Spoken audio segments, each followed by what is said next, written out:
meus queridos irmãos, sejam bem-vindos ao trilho de liderança da Assembleia de Deus Ministério Graça. Você vai dar início agora a mais um crescimento espiritual. Que bom que você já terminou ou está começando o crescimento espiritual no trilho de liderança. Eu peço a você que leia todas as referências bíblicas para o seu crescimento espiritual. Depois, você vai ser avaliado pelo seu supervisor. Entregue todas as respostas ao seu supervisor e eu tenho certeza que breve o seu crescimento espiritual estará acontecendo. E vamos logo, pois o Senhor Jesus está voltando. Quem sabe você nem vai terminar esse curso e o Senhor Jesus irá voltar. Então, vamos rápido, porque o Senhor Jesus tem pressa e quer você trabalhando na obra do Senhor, na seara do Senhor. Vamos para o nosso crescimento espiritual. E que Deus te abençoe, em o nome do Senhor Jesus. Amém e amém.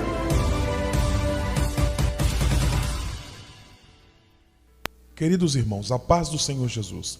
Nesta mensagem de número 6, eu quero falar sobre as estratégias da colheita espiritual. Nós vamos falar em duas partes.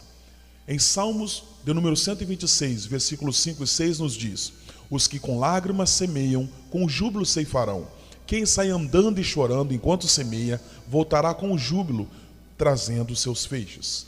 No capítulo anterior, nós identificamos as coisas que impedem a colheita espiritual. E nesta mensagem, nós vamos ver detalhadas estratégias que vão nos assegurar uma abundante colheita espiritual nesta igreja, nesse ministério e também na sua vida espiritual. As estratégias, queridos, são princípios, são métodos e planos para seguir de modo a alcançar certos objetivos. Eles são revelados na palavra de Deus como princípios naturais que são paralelos de verdades espirituais. Estratégias da colheita. Nós vamos ver algumas estratégias da colheita. Cada planta é capaz de reprodução. No mundo natural, quando Deus criou a terra, Ele fez cada planta capaz de reproduzir-se a si mesma. Em Gênesis capítulo 1, versículo 11. Assim como cada planta no mundo natural é capaz de reprodução, cada cristão, irmãos, no Ministério Graça, tem a habilidade de reproduzir-se espiritualmente. Dentro de você, irmãos, habita um potencial para ser espiritualmente reprodutivo. Grande conhecimento das coisas espirituais não é necessário para tornar-se parte do ciclo da colheita espiritual. Jesus contou uma parábola que ilustra essa verdade em Marcos capítulo 4, versículo 26, versículo 27 e o versículo 29. Não é necessário compreender a teologia por trás do crescimento e desenvolvimento da semente da palavra de Deus nos corações humanos. Não se exige que você tenha compreensão de profundas verdades teológicas. O que é necessário é que você se torne um participante do ciclo de colheita espiritual. Semear é necessário para colher. No mundo natural, você deve semear a semente para colher o grão. No mundo espiritual, você também deve semear para colher. Deus providencia os recursos espirituais para semear. Em 2 Coríntios capítulo 9, versículo 10. Deus multiplica seus talentos e habilidades naturais com o propósito de torná-los reprodutivos para o Senhor nesta obra. Deus multiplica seus recursos financeiros de modo que você possa investir na obra de Deus, naquilo que Ele tem já determinado para esta igreja e para a sua vida através deste ministério. Ele não multiplica as suas finanças para você acumular grandes fortunas. O propósito é que você possa investir as bênçãos que Deus tem te dado no reino de Deus, na casa de Deus. Você não tem a colheita, irmãos, na mesma época em que você semear. No princípio, Deus estabeleceu princípios das estações no mundo natural. Enquanto durar a terra, não deixará de haver sementeira e ceifa, frio e calor, verão e inverno, dia e noite. Gênesis capítulo 8, versículo 22. Semear é necessário para ter uma colheita, mas a colheita não vem na mesma época em que você semeia. Alguns que recebem a visão da colheita espiritual do Ministério Graça, eles se tornam desencorajados porque eles não compreendem esse princípio. Existe um tempo de semear, mas então você deve esperar para que essa semente da palavra de Deus germine no seu coração e germine também no coração daquelas pessoas que você está semeando, de homens e mulheres que estão sedentos da palavra de Deus. Existe um tempo de cultivar pacientemente.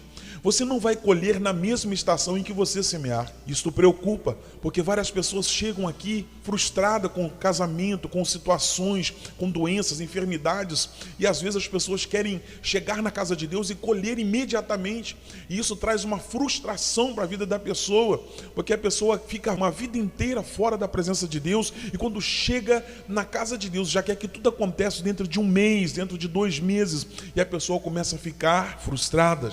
O Salmo 1 fala deste processo na vida dos crentes. Ele é como árvore plantada junto à corrente de águas, que no devido tempo dá o seu fruto. Se existem estações frutíferas de vida, isso significa que também existem períodos que parecem infrutíferos na nossa vida. Existem períodos de preparação do terreno, existe o período de semear, existe o período de você cultivar, mas estas épocas infrutíferas são necessárias para trazer a colheita espiritual de Deus para a sua vida. Isso faz do princípio de tempo uma importante chave para a colheita.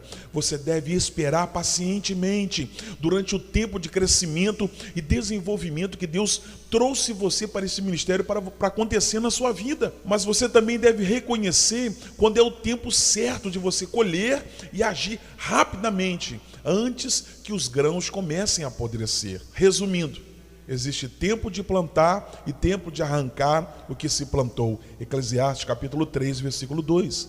Você vai colher o que você semear. A semente reproduz de acordo com a sua própria espécie no mundo natural. Se você plantar sementes de maçã, você vai colher maçã. O mesmo é verdade no mundo espiritual. Não vos enganeis, de Deus não se zomba, pois aquilo que o homem semear, isso também se fará. Gálatas capítulo 6, versículo 7. Semear na carne, semear carnalidade, isso traz para a sua vida uma colheita de corrupção, de prejuízos espirituais. E quando você começa a semear a palavra de Deus na sua vida, quando você começa a semear justiça, justamente, a palavra de Deus correta na sua vida, isso vai começar a resultar uma boa colheita espiritual para a sua vida. Mas espere, eu já falei em algumas mensagens para trás, que às vezes dura de 6 meses a 1 ano. No tempo correto você vai começar a colher aquilo que você tem plantado na casa de Deus, nesse ministério. Não desanime, meu irmão, levanta a sua cabeça em nome de Jesus. Você deve semear a despeito das circunstâncias também. Aqueles que se preocupam com as circunstâncias nunca se tornarão parte da visão da colheita que Deus tem colocado nesse ministério. Suas circunstâncias vai derrotar você. Assim como um fazendeiro que ele negligencia os seus campos por causa do frio, por causa do vento, por causa da nuvem. Quem somente observa o vento nunca vai semear, e o que olha para as nuvens nunca vai colher. Eclesiastes capítulo 11, versículo 4. Uma importante estratégia da colheita espiritual nesse ministério para a sua vida é a de você semear em qualquer tempo, em qualquer circunstância. Vai semeando, vai comendo a palavra, vai ministrando a palavra, vai evangelizando, vai orando em favor dos seus familiares, vai falando de Jesus. Você deve semear junto a todas as águas. Significa o quê? Em todas as circunstâncias da vida.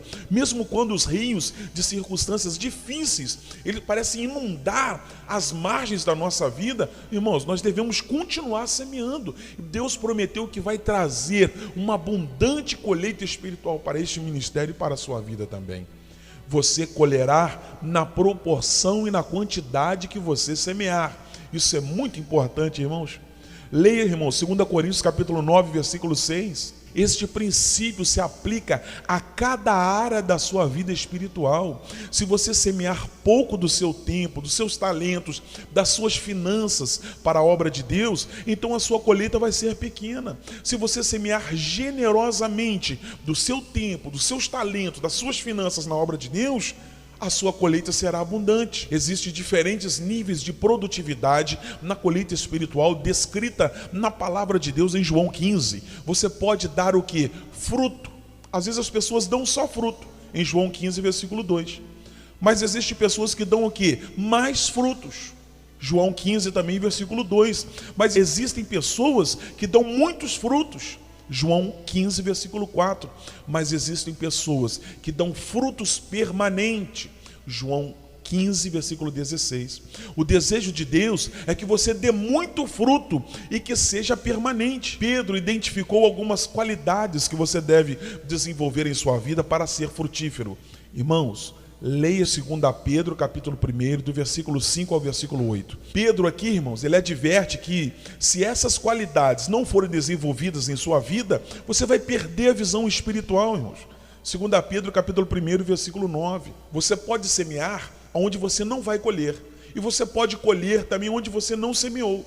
Quando Israel entrou na terra prometida, Deus disse que eles comeriam das vinhas que eles não tinham plantado. Eles colheriam uma colheita que eles não semearam. O mesmo é verdade no mundo espiritual. Você pode colher a colheita que outros semearam. Em João capítulo 4, versículo 37 e 38. Às vezes você vai colher certas vidas para Deus que você nunca falou de Jesus para aquela pessoa. Por séculos, os cristãos semearam as suas vidas, irmãos, nos campos de colheita nesse mundo. Enquanto nós nos aproximamos agora do retorno da volta do Senhor Jesus, o que eles semearam está trazendo agora para nós uma grande colheita das nações do mundo. Você entra em seu labor quando você colhe o que você não semeou. Mas você talvez possa ser parte também de um processo de semeadura e nunca ceifar esta colheita que você está semeando. O apóstolo Paulo falou sobre isso em 1 Coríntios capítulo 3, do versículo 6 ao 9. Você vai ceifar a colheita se você for fiel. E não nos cansemos de fazer o bem, porque a seu tempo ceifaremos, se não desfalecermos. Gálatas capítulo 6, versículo 9. Sede, pois, irmãos, pacientes até a vinda do Senhor. Eis que o lavrador aguarda com paciência o precioso fruto da terra, até receber as primeiras e últimas chuvas. Tiago capítulo 5, versículo 7. Se você for fiel, Deus prometeu que você vai ceifar uma grande colheita espiritual nesse ministério. Não fique cansado, irmãos. Não fique aborrecidos. Não fique desencorajado nessa terra que Ele nos deu para nós podermos trabalhar e cultivar. Para reproduzir, a semente tem que morrer. A semente expressa a morte. Não há nenhuma folha verde, nenhum ramo, nenhum talo. Para crescer, ela deve ser sepultada, não é isso? Esse é um paralelo natural de uma grande verdade espiritual. A vida espiritual depende de morte vicária. 1 Coríntios capítulo 15, versículo 26. Para nos dar a vida, foi necessário que o Senhor Jesus morresse naquela cruz. Seu ministério parecia ter sido em vão, porque ele terminou em morte. Mas esse foi o seu tempo de semear.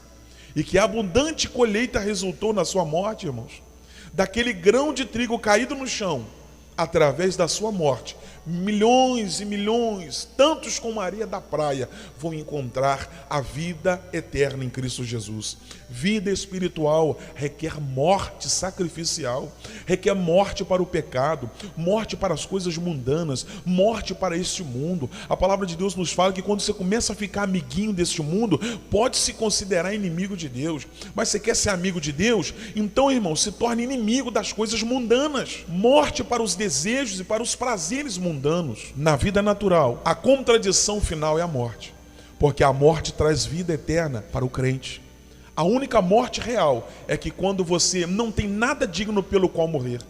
Esteja certo de que as coisas pelas quais você está vivendo, seja digna de você morrer por elas. Mas você deve se lembrar, em verdade vos digo, se o grão de trigo caindo na terra não morrer, fica ele só, mas se morrer, produz muitos frutos. João capítulo 12, versículo 24. Jesus não morreu em vão.